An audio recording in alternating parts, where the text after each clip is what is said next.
You know, there's so much stuff going on in the world at the moment, so much heavy, depressing stuff. I mean, it just feels like the whole world is going to hell. So I just thought, hey, let's just try and debate the really important issues. What do you prefer? Rubber Soul or Revolver? Rubber Soul or Revolver? For me, these two albums have always come as a pair, and I suspect I'm not the only one who thinks that. Obviously you can compare any Beatles album with any other Beatles album, but I think popular Beatle history has always grouped these two albums together. They're kind of seen as being representative, I think, of the Beatles' coming of age, the moment when they moved completely beyond the kind of, original idea of, boy meets girl, I want to hold your hand. Although they had started to stretch out, on albums like Help and so on, into more, lyrical songs and so on. These two albums really are the turning point, I think. And I think it was George Harrison who said he often couldn't distinguish in his mind between them. He kind of saw them as being part one and part two, but it was as if he couldn't really make up his mind which was part one and part two. I think he might even have forgotten which came first, To me, this really reminds me of the huge debate in England between who was the best Doctor Who out of Jon Pertwee and Tom Baker. Just like with the Beatles, there were other Beatles albums, there were other Doctors as well as Jon Pertwee and Tom Baker, but they tend to get grouped together.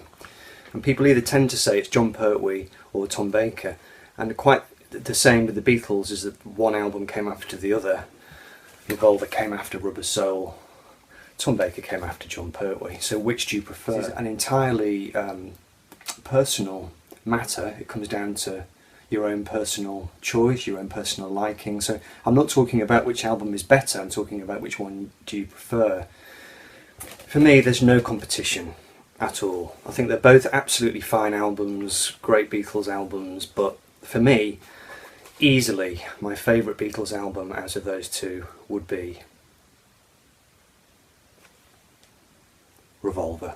I mean, it's partly a personal thing. I was about 5 years old when I heard this for the first time. I didn't hear Rubber Soul until I was probably about 20, something like that. So this album goes back into my childhood. But beyond that, I am going to make a quick case for why I do think Revolver is a better album, or rather I'm just going to argue for why I personally prefer Revolver to Rubber Soul.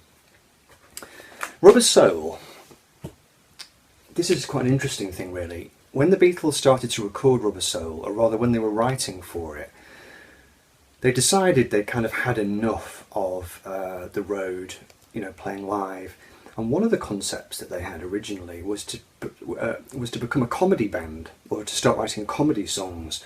Drive My Car and Norwegian Wood originally were designed to be kind of humorous songs. That was the new direction that the Beatles thought that they might go in. As it turned out, they didn't go down that line really.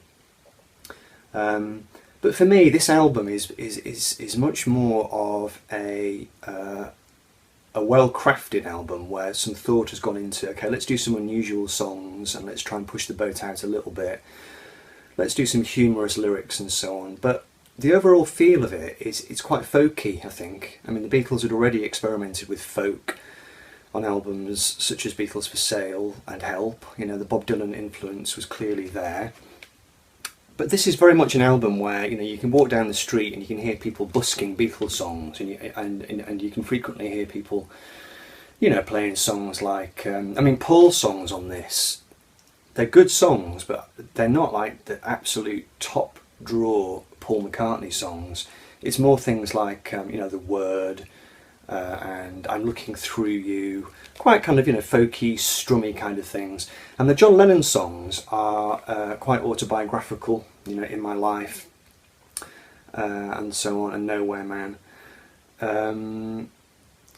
Great songs for the most part, although I think there is a little bit of filler on this. I think Wait, to me that's just a classic John Lennon filler track, and Run For Your Life, even though I quite enjoy it, you'd be hard pressed to argue that that was a really great Beatles song.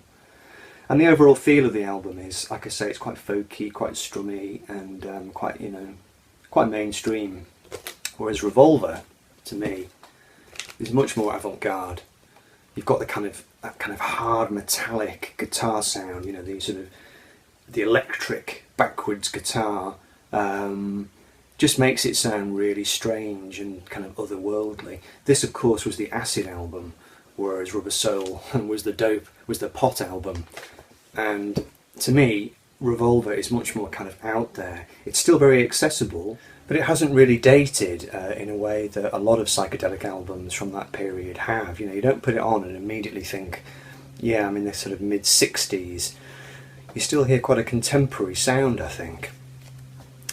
The other thing about this album, which I think puts it above Revolver for me personally, is the lyrics. If you look at Rubber Soul, the lyrics are often they're quite confessional. I'm thinking of the John Lennon songs now, songs like In My Life and so on. I mean, they're quite nice songs, they're quite nice to listen to, but they're slightly lacking a sense of the uncanny, I suppose. I mean, John Lennon, he was quite a messed up individual, and I think when he's at his best, he writes about stuff in a way which makes you feel a little bit he makes you feel a little bit worried. That's the best way I can describe it. If you take a song like She Said, She Said, which is on Revolver, that was a song that he wrote after a bad acid trip, where I think he was at Peter Fonda's house in Beverly Hills or somewhere, and there was a guy there, it might even have been Peter Fonda.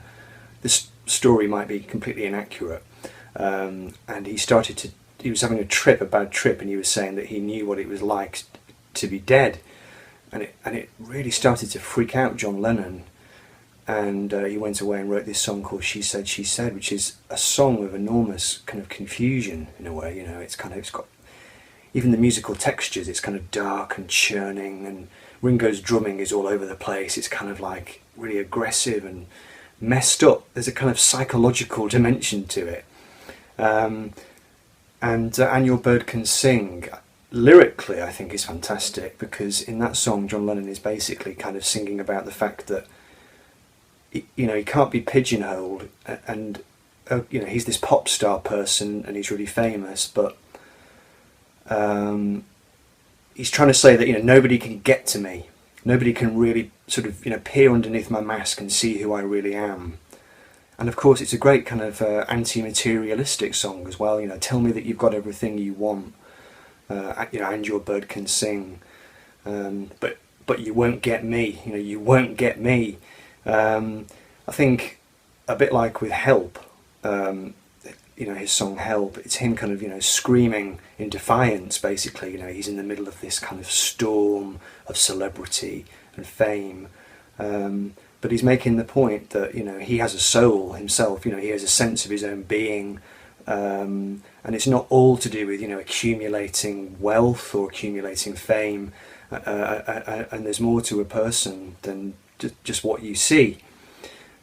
And weirdly enough, George Harrison's songs on this album feed into that exact same feeling. I Want to Tell You is like a really sort of awkward, quite a dark song really, where he basically says, I want to tell you I feel hung up and I don't know why. And you get this feeling that the Beatles are really now starting to write about stuff which is affecting them in a kind of negative way and making them quite defensive, and making them quite suspicious of what's going on around them. In a way, you could argue that they didn't really carry on with that. Sgt. Pepper was almost a step backwards, because they sort of, for me anyway, the Beatles disappeared off perhaps a bit much after that into total incense and acid land.